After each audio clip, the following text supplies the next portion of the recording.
নমস্কার বন্ধুরা, আশা করি সবাই ভালো আছেন। আমার চ্যানেলে আপনাদের সবাইকে স্বাগত জানান। যারা নতুন আমার চ্যানেল দেখছেন তারা প্লিজ একটা সাবস্ক্রাইব করে দেবেন।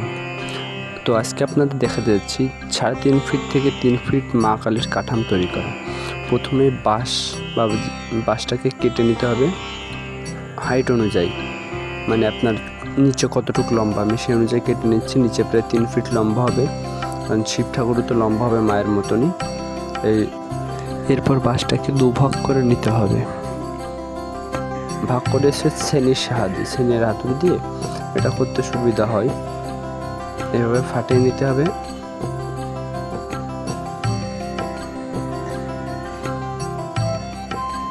দেখুন, এটা পিস পিস করে ফাটিয়ে নিচ্ছি।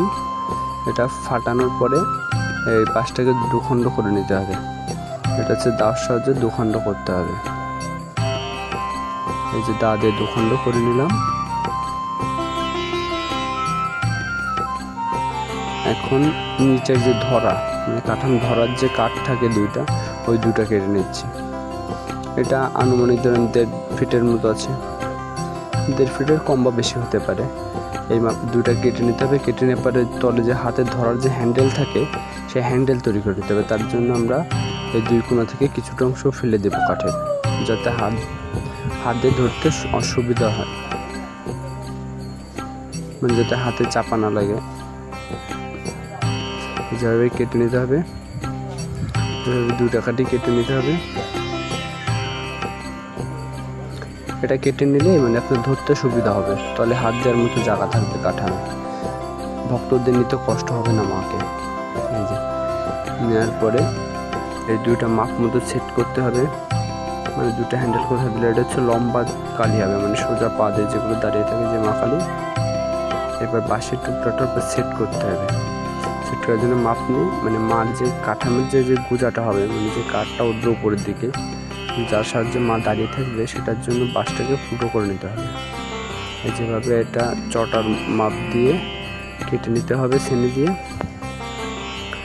এই ছিদ্র জায়গাটাতে কাঠটা পরে ঢুকিয়ে দিতে হবে, সেট করতে হবে। এই ছিদ্র করে দিলে কি কাঠটা নড়াচড়া করবে খুব কম।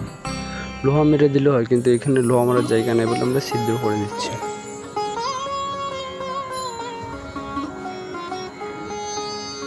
এই চ্যানেলটা আমার নতুন, মানে আমি ইউটিউবে নতুন এসেছি। আমি প্রফেশনালি কোনো ভাস্কর না, বা কুমোর বলে আর কি, যাদের মাটির কাছে ওইভাবে নিজের শখের বসে করা, পাশের দাদার বাসা থেকে শেখা টুকটাক, এইভাবে প্রফেশনালিভাবে কাজ করি না। এই যে বাঁশটাকে ছিদ্র করে নেওয়ার পরে এবার কাঠামের সাথে লোহা দিয়ে সেট করে নিতে হবে। এই যেভাবে দুটা দিয়ে এই যে এভাবে পাতিয়ে নিয়ে লোহা মেরে নিতে হবে। লোহাটা নিজের থেকে মারলে ভালো, কারণ কাঠ দুটো তো বেশি চওড়া না, মানে দলবে মারার সময়। সেজন্য নিচে থেকে লোহাটা নিয়ে উপরে নিয়ে সেট করে দিলে সুন্দর হবে, তাহলে কাঠটা ওই যে যখন দুলতেছে এরকম আর দুলবে না। এইভাবে ধরে নিয়ে লোহাটা মেরে দিলাম। এটা জাস্ট একটা সাপোর্ট দিয়ে দিল। পরে আর কয়টা লোহা মেরে নেবো চারপাশে। এই যে এপাশে আর লোহা মেরে নিচ্ছি। এক্ষেত্রে লোহাগুলো বেঁকিয়ে যাচ্ছিলো, মানে বাঁশের নিচের দিকের অংশ হয়তো গোড়া অনেক শক্ত, যার জন্য আর কি বেঁকিয়ে যাচ্ছিলো। এরপর ওই পাশে বাঁশের মাথায় ছিদ্র করে নিলাম, যাতে লোহা মারলে ফেটে না যায়। ছিদ্রটা করলে লোহাটা মানে বাঁশটা ফেটে দুই ভাগ হয়ে যাবে না। যখন ছিদ্র করে এখন লোহাটা মেরে দিচ্ছি, যার ফলে বাঁশটা আর ফেটে যাওয়ার কোনো সম্ভাবনা থাকবে না। মাঝখানে একটা মেরে নিলাম, এভাবে দু সাইডে দুইটা মেরে নেব। এই যে এবার ওই সেম মাঝখানে যে বাঁশটা নিয়েছিলাম ওই পাশের মতো আরও দুইটা বাঁশের চটা নিতে হবে, নিয়ে ওগুলো ছিদ্র করে দিতে হবে যাতে না ফেটে যায়। দেখুন প্রত্যেকটার মাথায় ছিদ্র করা আছে কাঠের সোজা। এইভাবে ছিদ্র জায়গায় লোহা মেরে দিচ্ছি। এই যে লোহা মারতেছি,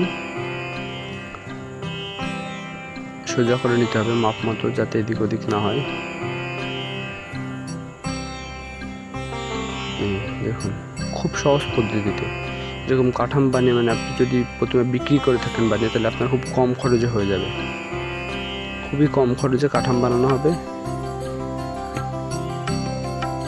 এই যে লোহা এভাবে মেনে নিতে হবে, 4 কোণে 4টা।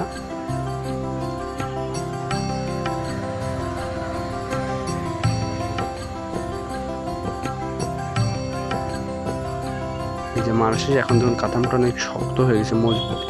এবার এটা বাঁশের চটা নিতে হবে, বড় মোটা সোটা দেখে ওই যে ছিদ্রটা করেছিলাম ওর মধ্যে ঢুকিয়ে নিতে হবে। হ্যাঁ দেখছেন যখন উপরে মজবুত হয়ে গেছে। এবার সাইডে সাপোর্ট দেওয়ার জন্য, যাতে বাঁশের চালটা সাইডে হেলে না যায়, সেই জন্য সাইডে সাপোর্ট দেওয়ার জন্য একটা চটা নিচে কাঠামোর যে কাঠ ছিল কাঠের সাথে মেরে উপরে চটার সাথে লোহা মেরে দিতে হবে, তাহলে এটা অনেক সাপোর্ট দেবে, শক্ত হবে। দেখুন যেভাবে মারছি, ওই পাশ থেকে লোহাটা ঢুকিয়ে নিয়ে এই পাশ থেকে এটার সাথে বাড়ি দিলে ঢুকে যাবে লোহার মধ্যে। এই যে এটা টেনে দিতে হবে যাতে পরের কাঠামোটা ভারী না জুড়ে যায় প্রতিবার। এই যে দেখছেন এটা অনেক মজবুত হয়েছে, এখন দেখুন আমি হাত দিচ্ছি তাও দুলতেছে না। এবার আরেকটা চটা নিতে হবে, এই চটাটা এই পাশে সাপোর্ট দিতে হবে যাতে দুই সাইডেই সমান থাকে। এই যে দেখুন এই যে এই চটাটা,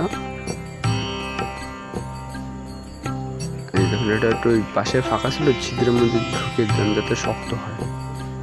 লোহা মারতে কষ্ট হচ্ছিল সেই জন্য একটু বেঁকে নিলাম লোহাটা। এভাবে লোহাটা মেরে নিতে হবে এবং উপরে একটা লোহা দিয়ে মেন চটার সাথে জয়েন্ট দিতে হবে। এই যে এখানে এটা আমি ছিদ্র করে আগেতে মেরে রেখেছিলাম, এখন উপর লোহা মারতে অনেক কষ্ট হয়, একজন সাথে থাকলে ভালো, কিন্তু একা একা যেহেতু বানাচ্ছিলাম কাঠামোটা সেই জন্য। যেভাবে দেখুন এবার কাঠামোটা অনেক মজবুত হয়ে গেছে।